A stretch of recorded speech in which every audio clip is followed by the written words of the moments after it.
जुना जालना मित्रमंडळाच्या वतीनं शिवसेनेचे उपजिल्हाप्रमुख गणेशदादा सुपारकर यांचा सत्कार लेझिम मलखांब जिवंत ठेवण्यात काम गणेशदादांचा सुपारकर यांनी केलंय। आनंदी स्वामी महाराजांच्या पालखीच्या पार्श्वभूमीवर परिसरात स्वच्छ ठेवण्याचं काम गणेश सुपारकर यांनी केले। शिवसेनेचे सामाजिक कार्यकर्ते महेंद्र सोरटी यांची माहिती। जालना शहरातील छोटे पंढरपूर म्हणून ओळखल्या जाणाऱ्या श्री आनंदी स्वामी महाराजांच्या पालखी परिसरात स्वच्छ ठेवण्याचं काम शिवसेनेचे उपजिल्हाप्रमुख गणेश सुपारकर यांनी केलंय व पालखी मिरवणुकीत मल्लखांब लेझिम पारंपरिक खेळ जिवंत ठेवण्याचं काम गणेश सुपारकर यांनी केलंय।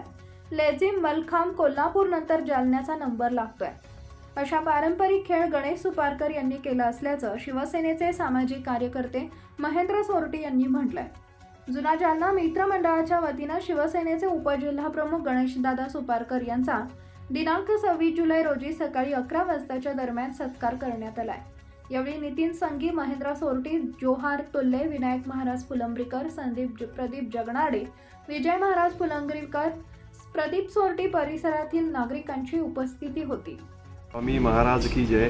आनंदी स्वामी महाराजांचं जे पालखी असते त्याच्यामध्ये गणेशदादा सुपारकर यांनी जे मेहनत घेतली आहे, प्रत्येक वाडामध्ये जाऊन परिसरामध्ये जाऊन स्वच्छता केली आहे, लाईट वगैरे दुरुस्ती केली आहे, त्याच्यानंतर रस्त्यांचे कामं केलेले आहेत आणि सगळ्यात महत्त्वाचं म्हणजे ह्या परिवाराचं जे आहे पारंपरिक खेळ म्हणजे मलखांब असेल, लेझिम असेल किंवा अजून इतर काही खेळ असतील तर यांचं हे जे आहे त्यांनी जिवंत ठेवलं। हा जो पारंपरिक प्रोग्राम आहे भारतामधला त्यांनी हा जिवंत ठेवला। मला वाटतं महाराष्ट्रामध्ये एकतर कोल्हापूर असेल किंवा मग जालना असेल, मलखांब लेझिम हे प्रोग्राम जरा आहे ते लुप्त होत आहेत, पण याच्यामध्ये त्यांनी जी आहे फार मेहनत घेऊन त्याला जिवंत ठेवलेलं आहे।